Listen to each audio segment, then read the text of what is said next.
Previously on 2 Past Midnight, you notice as you start headed down the river, you're going to have to go right by the checkpoint that's on the other side of this bridge to your southwest. And you actually see that they're escorting a bunch of people into the town, and it looks like it's some sort of working party. There's a T-72 tank, escorting them, a shit ton of people. We need to go around the checkpoint. They will stop us. We cannot afford it. That's fine. I'm used to snooping and pooping. Roll me a recon roll to hide, and that means it's pushable. Whichever one of you has the lower of the two. Chris? Yep. 1 success.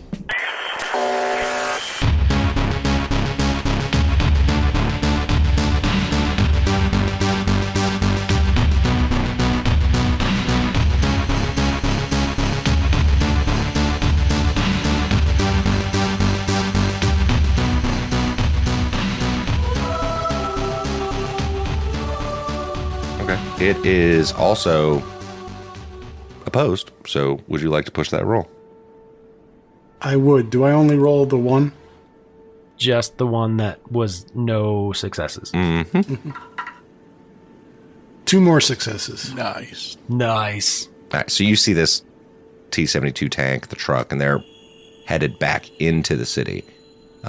You're fairly certain, Valentine, from having been around, they have a camp where they keep the workers, basically the people that are indentured servants that are trying to get to the point of citizenship, and you know that they're just bringing them back in, and they probably had taken people out and they're just trucking them back and forth, basically like the shifts that are working in the farms on the other side of the river, south of the river, Jablonski. And let's see, I was already thinking along those lines. They go past and you're able to kind of work your way around the checkpoint and roll me another recon roll. For looking? Yep. Okay. Only 1 success. Okay. You all see a group, Murph and Valentine, of American soldiers. You can tell that they're American because they're in uniform, but they look like they haven't eaten in a while still, but they're kind of headed north into the city. And it's like 5 or 6 of them. We'll say 6 for shits and giggles. And are they operating with their own group, or are they being herded there? Nope, there's just 6 of them on their own. So they're operating independently. Yep.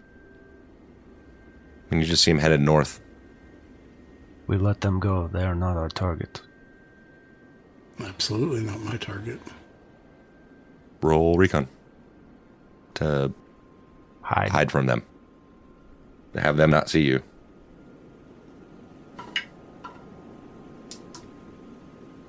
And it's pushable.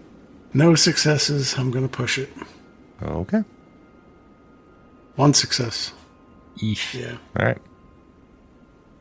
So you see them walking, and it looks like they're kind of like combing through, because there's not as much rubble in this area. It's more so buildings and shit. The rubble's more, the bombed out area is kind of to your northwest where the bunker is. They're kind of going through buildings and shit, and you see them just headed north up along kind of where you guys had come from.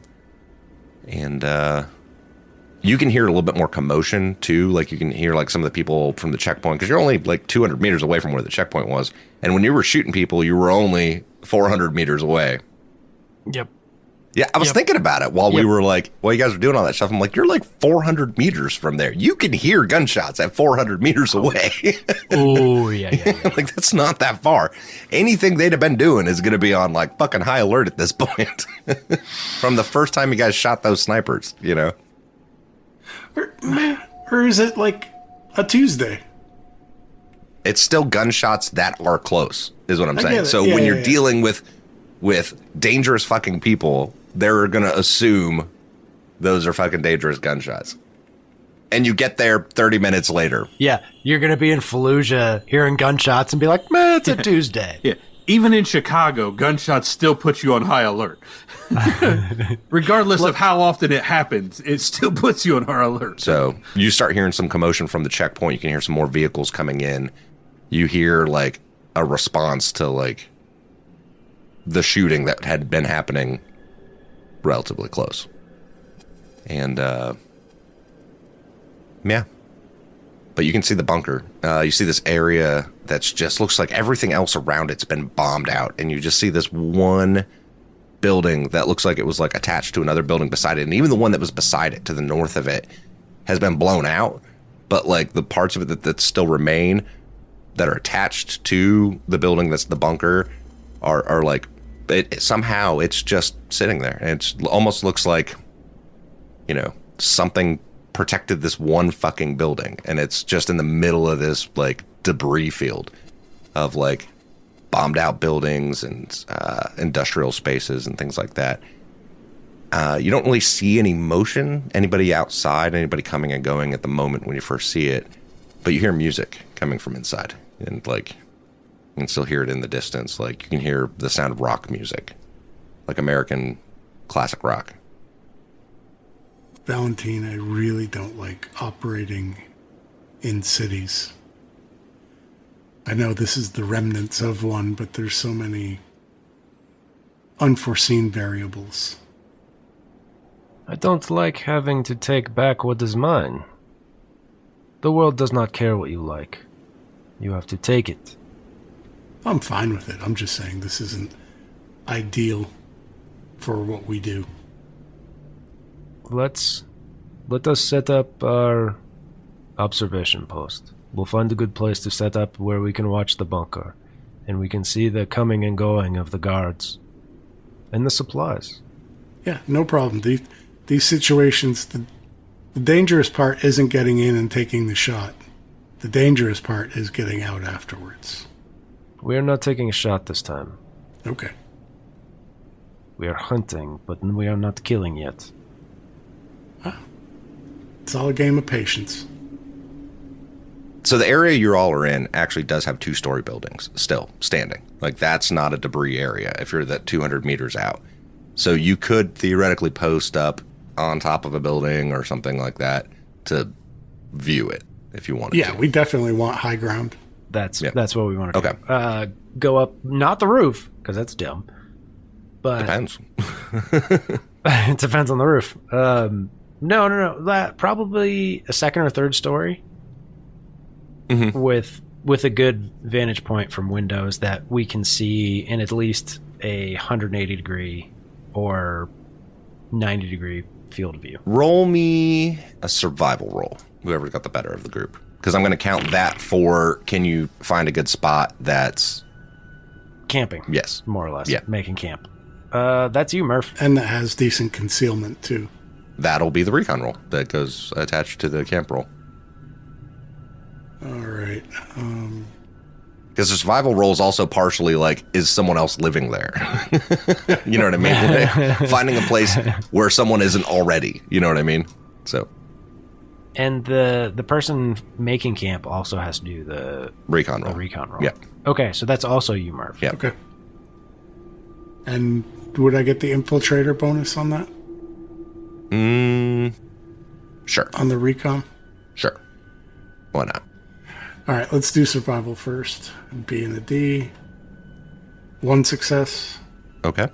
So yeah, you're able to find as you're looking around, you see a second story window that looks like you're kind of like scoping it out, and you're like, it does not appear like anyone's there. Like you find a building that looks like it's not as inhabited, and you think you find a second story place that has a pretty good view that doesn't have anyone living in it. So he points it out to Valentine. I think that's a good location. We'll have good field of view there, and Looks good to me. they won't. We should have good cover. And the back door, the door actually on the side of the debris side looks like it had been blown out, so you have like an easy access into it. And Nice. And exit. Yeah. Well, that just means there's no door. There's no closing it. But it's a quick getaway, too. Yeah. Okay, and now... Out through the recon? quick entrance, which could be a problem. 1 success for the recon roll. Yes. All right. Would you like to... Did you give yourself the +1 for infiltrator on that? Yeah, I'm normally a B and a B. I gave myself an A and a B. Okay. Reroll that D10 as a D12 because you should also get a +1 for the urban terrain. I wasn't sure it was applying in this situation. Yeah, it does. It does. Okay, another success. 2 successes. Yep. All right. Okay. All right. So yeah. So you tell me what your Outlook post looks like. So, second floor window. We've got a good field of view over our target, and it also gives us a view of the approach, where the road approaches to the bunker. Mm-hmm. So we can see the comings and goings and have the bunker and the doors in and out. Quick note, the entrance is actually on the west side. That's the only problem with this one. It's kind of on the southwest side, so that's the way the map was. I didn't make the map. Well, if we have like official entrance, but you can kind of see it from there. Like, yeah, and we've got enough of a view, I think. Yeah. And I would say part of the survival role, the making camp, kind of, equivalent, is kind of moving some debris from the way that the building's been damaged to conceal us a little bit. Mm-hmm. You know what I mean? Like stack it up a little bit and cut down on the silhouette making, just so giving us more concealment. Mm-hmm. Mm-hmm. Yeah, so you look out and you can see like a few people headed towards the bunker. You can see a couple people walking away, but they just seem like they're either headed there. Like it's people. They have like a rifle, because everybody has fucking guns in this world. And yeah, I mean, but you don't see anyone carrying anything of importance at this point. You don't see any vehicles headed this way at this time. You can see some boats headed up the Vistula or down it, depending on your direction. And off in the distance to your northwest, you can see the castle just kind of like sitting up on this hill over top of Krakow. And the city, it looks a lot like if you look at like the World War II pictures of it, but just in color. But, it's those bombed out areas and, buildings that have been blasted. And you can see what used to be a beautiful city and just kind of what remains of it now. And we cut over to Emmett and Lieutenant Bruce as we zoom across the cityscape, head north towards them at the church. And you guys were headed towards the market, if I remember correctly, weren't you? Yeah, we were headed up towards the market. Dude, you're not going to believe this. Yeah, okay. That's amazing. What happened? That's literally the card I drew was the market again. No. The exact same one. But I mean, I was just drawing it. All right, so you all are headed towards the market, and as you're walking up, you can see that market that I guess the priest, if I remember correctly, had told you about it, that you spoke with. He told you about the market that was to the north, or maybe the kids, I guess, which you haven't seen yet, but you've had the other run-in with the people from the bar that were throwing shit at you guys and whatnot. But you're kind of going along, and you see this as you're walking by. You see this small little like cafe, right? You can see people sitting outside on these little metal tables, not on the tables, but at these metal tables. And you see like a price list, and it has like 2 different lists beside it. Like one of it says, do either one of you speak Polish? Do we think? No? Okay. So it says it in Polish, and it says it in English, and it says it in Russian, and it says like 1 chit, and then it'll have like rounds also listed. So it'll say like certain things say like 2 chits and 30 rounds or something like that, or 15 rounds or 5 rounds or something along those lines. And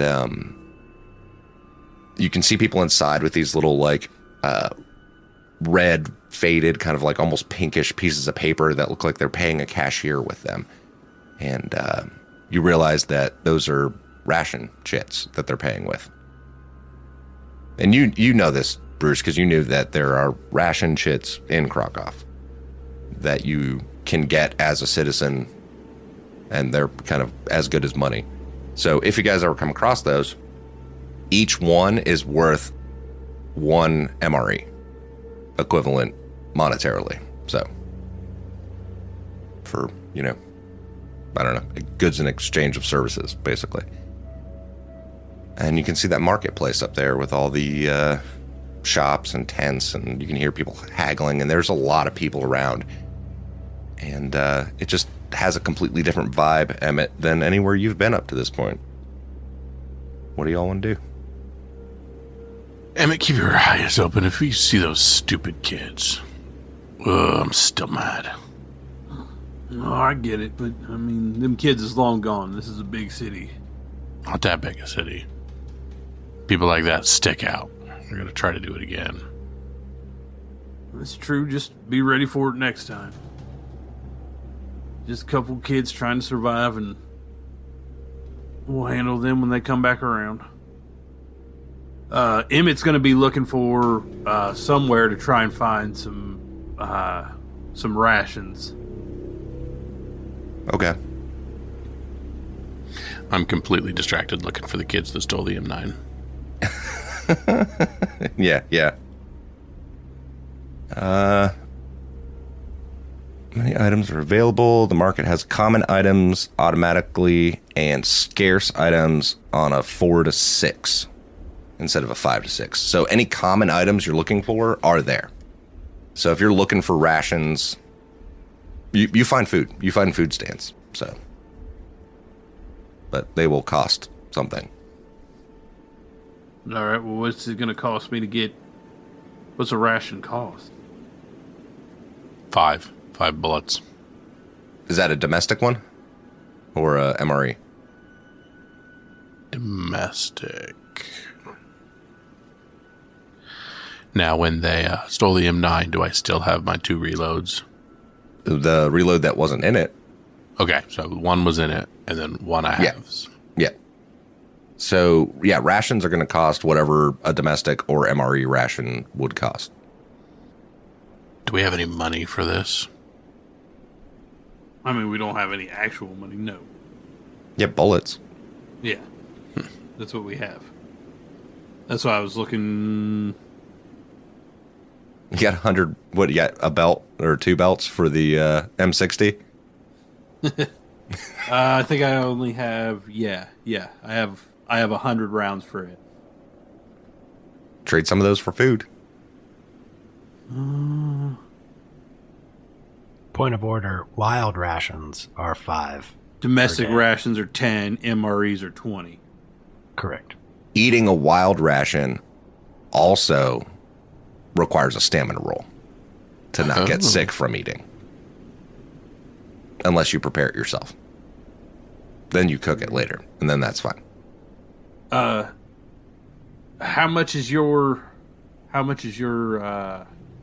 many bullets are in your 1 reload that you don't have a gun for? 15. 15? Mm-hmm. And there's what? The 2 of them and the 2 of us is all we've got left, right? So we only need 4 to cover a round of rations, right?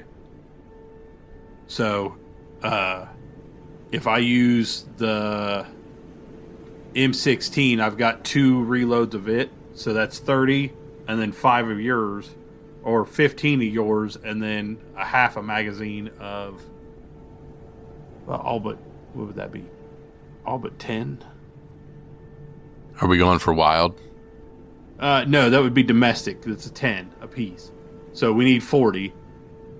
You've got 15. Yeah, take this mag. I'm obviously not going to use it anymore. So that's 15 rounds, and then 1 magazine of the M16 is 30. So that leaves 5 rounds of M16 ammo for that second reload. Can I make another suggestion?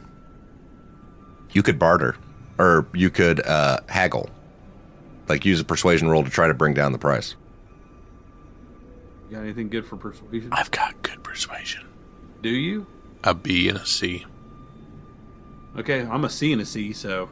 That's pretty good. Yeah, that's actually not bad if you want to try and talk to these people and see if you can't get us... Sir, we're, I see you've got some food here. Yes, lots of food here. We're just looking to feed us and a few friends. Just get something that won't kill us or give us the runs. Do you got anything like that? No, everything here is already prepared. We've cooked everything. Nothing will get you sick. No, nothing will get you sick here. Everything is good. Very good food. Best food in Krakow, right here. Well, that's my question, because we got a few other people here selling food. But, I mean... theirs is terrible. Theirs will get you sick. His will get you sick. These will not. Not get you sick. All right, so what kind of deal we getting here? Because, times are tough. Yeah, we gave our last bit away to some orphans. So, if you could help us out. I got a mag here with 15 M9 bullets in it. What can you get me for that? 15? What? Okay, you tell me what you're trying to get out of this. We're trying to get 4. No, this is what I'm saying. We know how much it's going to cost for the number of rations you want. Yeah. What kind of discount are you trying to get? Because that's what we're going to roll with. We're not going to just haggle the actual price. You tell me what you're trying to do, and then that's what we'll roll the persuasion roll with. So how much would it cost? How many rations were you trying to get, Emmett? 4? Yeah, well, I wanted to at least get 4, so everybody's got at least a day's worth. And that should cost 40, right? Correct. Of domestic. You're trying to bring it down to what, Kyle? That's what I'm saying. Trying to bring it down to 30. You're trying to bring it down to 30. Okay. I'm going to give you a +1 from Emmett. Okay. So we'll go with that. So B and a B. Yeah. We gave what we had to some orphans. That's technically true. She did eat some. She did. It's true. +1 for orphans. Yep. No, that's the Emmett. That's where you're getting that +1 from. 2 successes. All right. Sorry, I'm doing there. Adjusting. All right, here we go. 2 successes. So you see him, like, when you start talking about the orphans, he kind of leans back and is like, yes, orphans. You know what? Here's the thing. I tell you what. I make this deal with you. Don't tell anyone else. I like you. I like the as you say, the cut of your gib, right? The cut of your gib. Oh, yeah. I like that. And so yes, I make this deal for you. Don't tell anyone else. But No. I completely understand. You got a business to run here, sir. And, there was a reason I came up to this stall. I just had a good feeling about you, and I was right. yeah, this is good. So yes, it's here. It's enjoy your stay in Krakow. I hope you have been enjoying it so far. Welcome to my beautiful city. So we toss him the M9 mag and half a mag of the M4. 30 total. And I throw in a copy of Speed 2, just because I like the guy. This one sucks. He's not even one with bus. This one has boat. I hate boats. Boats terrible. Boats. I can't even swim. I hate boats. Boats suck. And honestly, 55 mile per hour in a boat just doesn't make sense. I want one with Dennis Hopper, free rider. Yeah. Well, he dies in the Get your motor running. Head on the highway. I'm with you. Looking for adventure. No, boats. The boat's stupid. Boats are cheeseburger in paradise. I hate that song. And we cut away.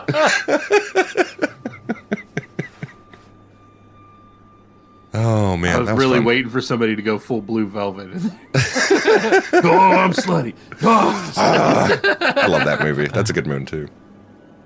I didn't think he would know that one. I was like, Easy Rider. That's the one he knows. We're going to cut back over to Valentine and Murph looking out the window. And they had seen people kind of come into the bar, kind of going away. Tell me what that looks like, you guys being there. What time of day is it now? I mean, we've been dealing with not even shifts. We've been dealing with stretches. So daytime, like late in the daytime. Yeah. Okay. So Valentine has let Murph take point at watch. They're kind of taking turns, and he's taking a break at the moment and letting Murphy take this watch. And he's kind of sitting back up against the wall. And,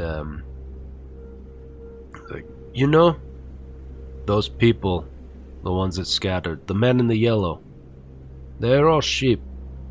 But you and I see it in you. We are lions. I don't know about sheep or lions. I just do what needs to get done. See, that is what the lion says.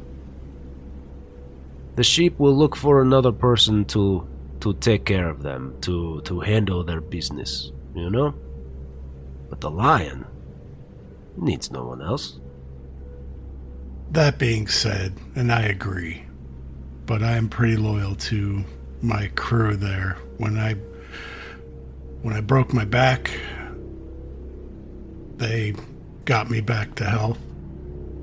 And when we got burned and I got sick, they got me back to health. They helped keep me alive, so every once in a while you need someone. But I agree with your premise. I've gone on many missions, just myself and my spotter, or sometimes just me. But we typically do work in teams of 2, and so having your spotter with you is kind of like a symbiotic relationship. But even the lions work together sometimes, huh? Absolutely. They have a common goal, survival, common enemy. So you see what I mean? The other people that are not lions, they are just sheep. You know? They huddle together in fear and desperation, but they do nothing. They look for scraps and they take whatever they can get from, you know, the people taking care of them. Instead, you know, sometimes you need to take out the sheep. But this is not a thing that the sheep will do. You know, my boy Emmett back there that you've obviously met. Who is this? Which one is Emmett? Is he the one? Is he the young lieutenant or Scarface? Scarface. Ah, yeah. Now, that man can be quite the lion, but he's also very religious and very moral, so he's almost like two sides of the same coin. Very, very good in a fight. I trust that man with my life. But his morality can be problematic. So at that, in the background, we see a truck just kind of like pulling out and pulling into the that hex where you guys can see where everything's bombed out. You can see this truck pulling out of the still built up area to the north of it, comes in, and you see some people from the bunker start to go outside, and you see them like waving, but it's not like they're like waving, come here. It appears more like they're like go back, like kind of turning them around. Come take a look at this. I got something here. What is this? Looks like they're trying to wave this truck away. Why would anybody approach this? Roll, Adam, I would like to use the intelligence specialty. Okay. Roll recon when you spot enemy troops, vehicles, and weapons. If you succeed, the referee should tell you their stats. I'm going to interpret this in a way that makes sense storyline-wise. Okay. Okay. That also makes sense. Okay, do I get a bonus, or is that just base recon? I think it's just a base recon. Okay. I was not prepared with dice. My apologies. Nope, I got a 5 and a 3. Do you want to push the roll? Actually, wait, it's passive. Yeah, I mean, yeah, it's a passive roll. I guess you can't push it. Yeah, I mean, it looks like a civilian truck. Like, that's what you get from it. Okay. And you can see that the one guy is, like, one of the guys from the bunker starts walking out towards them. Because essentially it's only about 100 meters away from where they are. And walks out to them and is, like, talking to them. And you see the truck, after a few minutes, do a U-E and start to drive back to the north. And that one guy starts walking back towards the bunker. One of the other things you've noticed is, like, around the bunker, there's, like, armed guards that kind of, like, patrol around the area. Like, there'll be, like, a couple of them, and, you know, there's, like, 2 guys up on the rooftop that are just kind of, like, scoping out the, you know, just, like, keeping an eye out. It seems, I mean, they're on top of a nightclub that's playing music, so, you know, they don't hear much up there over top the music, but they're, and you guys can hear the music from where you are, right? Like, you can hear the music playing. And 2 guys up there just kind of looking around, you know, just kind of keeping watch, but not, like, super fucking tactical keeping watch. And they're just keeping pretty regular patterns? Or does there appear to be a pattern into their patrols, or is it just somewhat random? It seems somewhat random, you know, like there's about 2 guys that are walking around on the ground, and then 2 guys up top. Okay. And it was actually 2 guys up top. One of them, like, whistled down to the guys on the ground to tell them, you know, about the truck. Yeah. Gotcha. Yeah, because we'd be looking for patterns on shift changes, that sort of thing. And the other question I was going to ask is, I'm assuming their only surveillance or lookout is just the guys on the roof or whatever. It doesn't seem like there's any, like, countermeasures to incursion or anything. I mean, it seems like it's a nightclub. On the southwestern corner is the door in, and the 2 guys that kind of just, like, patrol around, you know. You haven't seen anybody go in or out any other side of it. You don't see a door on either southeast corner, and you don't see a door on the northeast corner also. But you can see, like, blacked out. I'm going to describe it a little bit better. You can see, like, what appear to be, like, blacked out windows that have, like, bars over them. Like, it doesn't look like clear glass that you can see through. So whatever's behind those is the nightclub, you know, because generally they don't let light into those kind of things. So. And besides that truck, have we seen any other vehicles, deliveries, anything like that? No, that was the first time you saw a vehicle. Everything else you've seen has been either people coming in and showing up, or people leaving. What you can tell is when people get to the front door, you've seen them get there and they have weapons, right? And they hand them to the people at the front door. They have, like, it seems like they have, like, some sort of weapons check there when you come in. That makes sense. Like, they'll pat people down outside. The other reason I was asking for vehicles is for possibility of mines anywhere outside of it, or coming and going, where a vehicle would have to go the same route. I understand people are going to a nightclub, but they would probably be, like, air quotes here, members. You know what I mean? I'm just curious. I'm thinking about all the things that he would be thinking about in this observation, like, you know, specific ways in and out, pathways, that sort of thing. So you're thinking it's more of like a private club with a membership than just open to the public? Possibly. Okay. You have to be somebody to go there?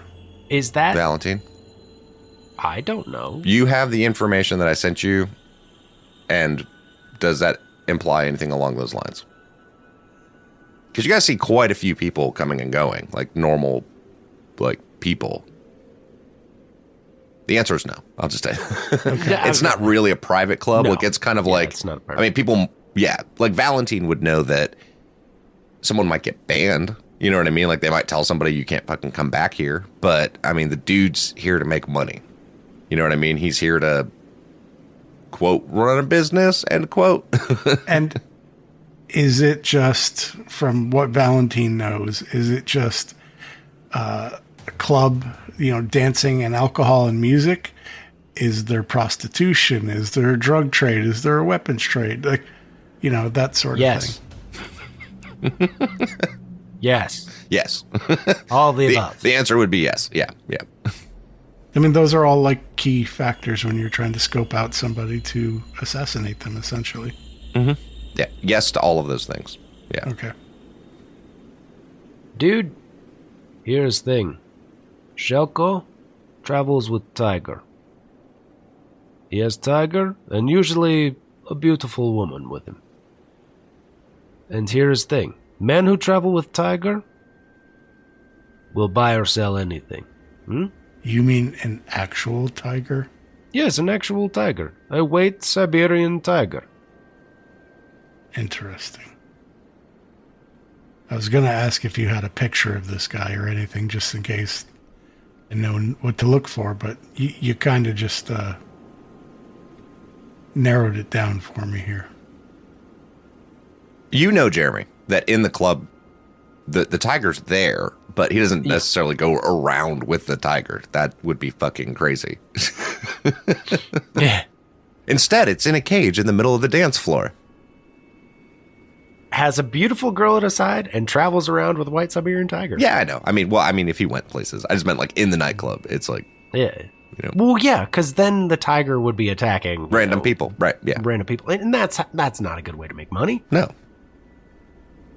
But how long are you guys planning on scoping this place out is the question. Like, doing this scouting observation. Till midnight. Okay. At least. And then we'll make... So, like, the evening shift is what you're saying?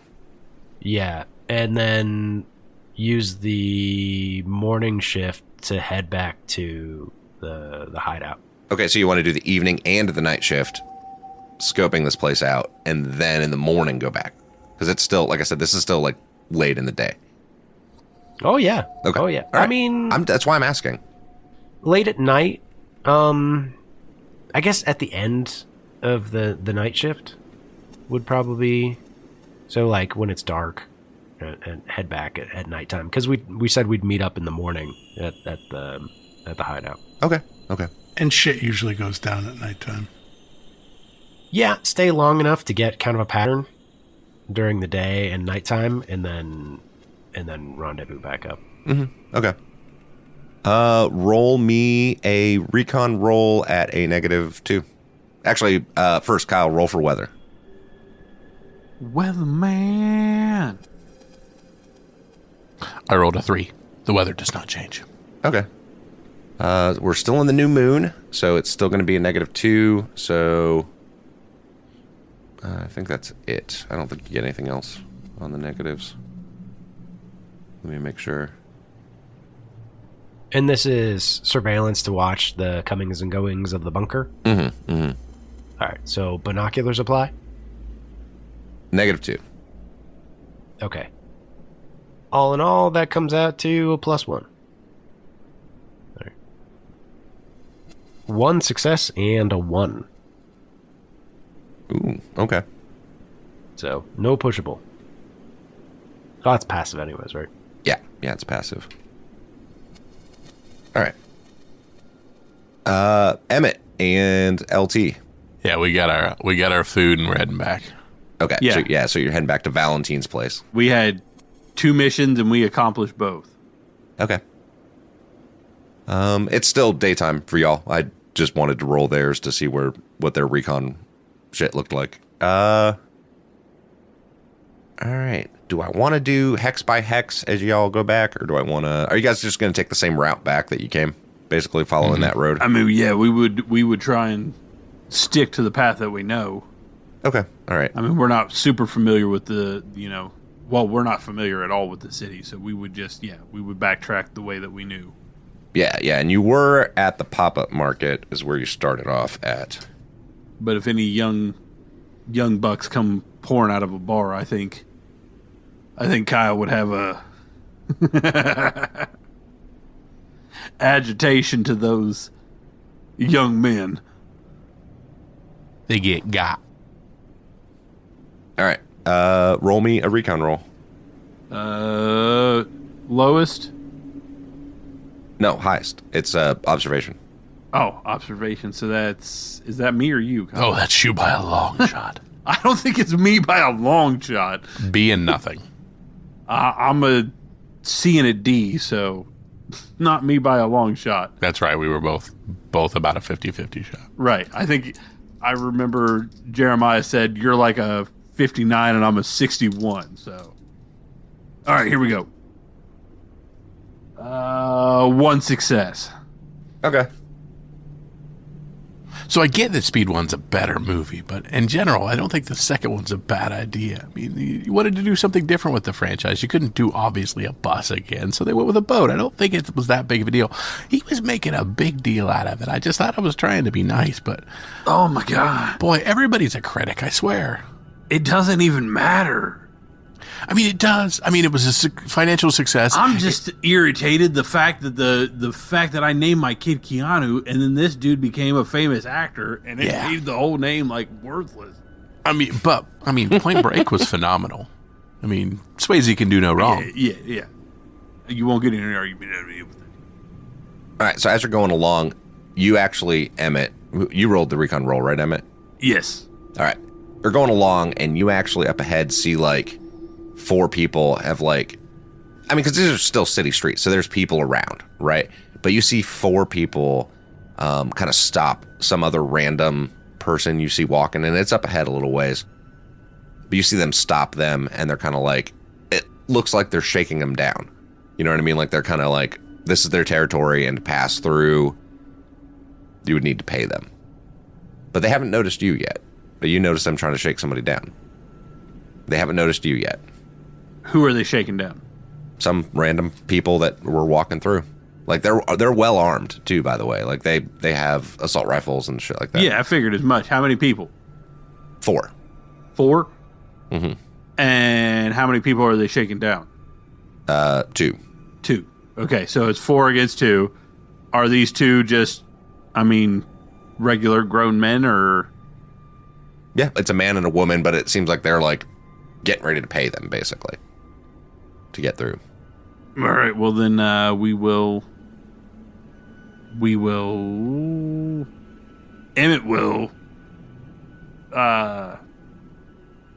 continue on past, because this seems like business as usual for this town. What do you mean by continue on past? Like, they're up ahead of you the way you're going. Right. So if you continue the way you're going... Emmett is going to move in such a way as to not agitate the situation. Okay. All right. I don't understand. So you're just going to keep walking down the road? No, I'm going to past them. Yeah, I'm going to move so that I don't get involved in needing to pay a toll. Or okay, so you're going to try to avoid them, is what you're saying. Yes. Okay, that's a clearer way of saying it. All right, so have the lowest person roll a recon roll. Good luck. That's why I was trying to get a specifics on what you were doing. You get a +1. 2 successes.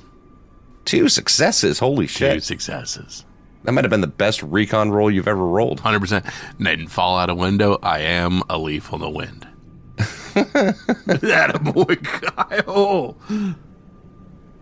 All right, let me... All right.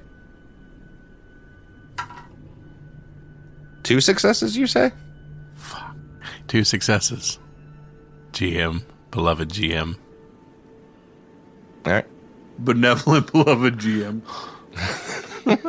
Don't be nice to him. Would you tell me what to do? Yeah, were they on the same die or 2 different dice? I only rolled 1 die, and I rolled With one. a +1, you only rolled 1 die? I rolled it before you did it, and once I got 2 successes, I stopped talking. Roll a d6 then also. Because you might gonna need it. 2. Do you want to push this roll? No. Well, I can push the D6. Yes. And- That's the only one you can push. 16%. 4. Nope. Okay. I also rolled 2 successes. I knew you did. Yeah. I could see it in your friggin' eyes. Well, that, and I gave you every chance to not have that. I'm well aware that I'm not permitted to have success in this game. You rolled 2 of them. I also rolled 2. Hold on. I did listen to some of our previous episodes. I don't care what anybody says. You reconned us into this city very well. You did. You did. You did a good job. You did a good job with all the sneaking. You had every chance to kill us. I mean, you really did. All right, so to be more specific, you see that they have like pistols, submachine guns, not so much assault rifles. This is what they're carrying. It's pistols and submachine guns. And as you're starting to like veer off to kind of circumvent them, Emmett, you kind of glance over and you see them like finishing up with that couple. And then you see that they notice you and they're like, hey, you come here. What do you guys do? I am not in the mood to get shook down again. Emmett tries to pretend that he doesn't know English. Okay. Yeah, are they speaking Polish or English? They were speaking in English at this point, but then they start yelling the same thing in Polish. Emmett's gonna try and nudge him along and keep kind of gesturing like I don't understand what he's saying as we continue to try and move away from them. All right, they start running towards you. I run. Emmett.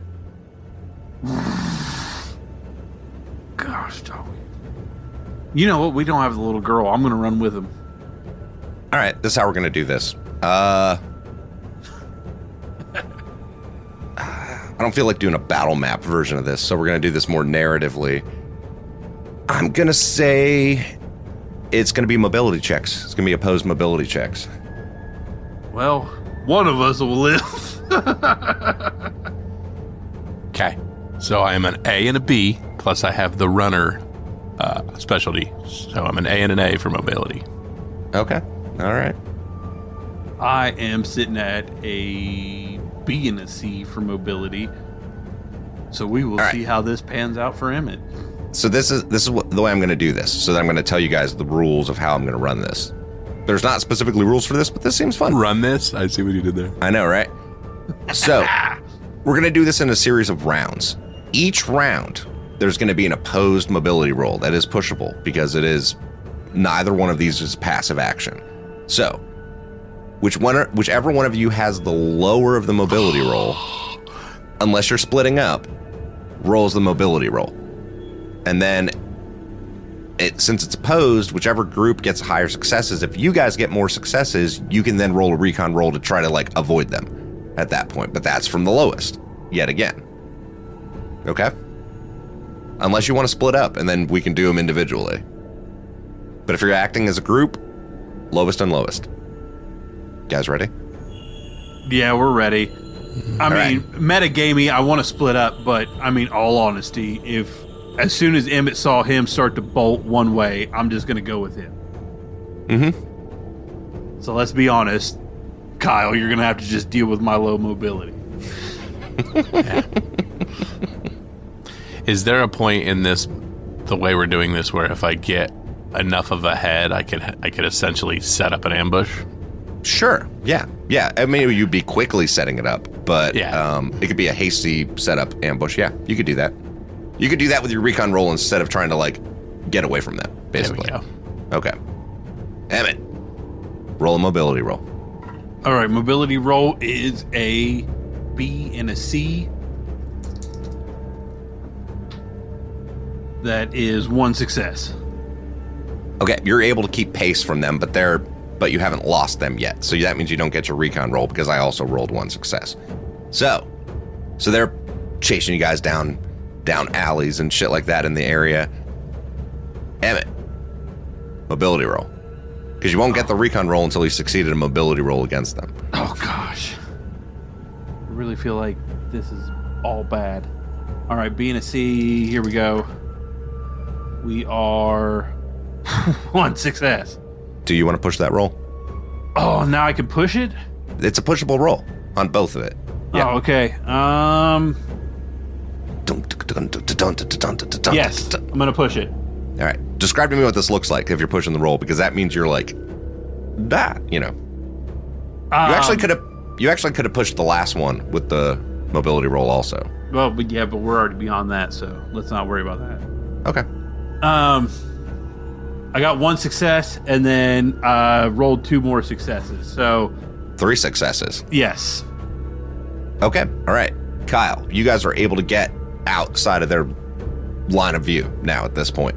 The two of you, like you and Emmett. Do you want to try to set up an ambush, or do you want to try to like completely fucking evade them?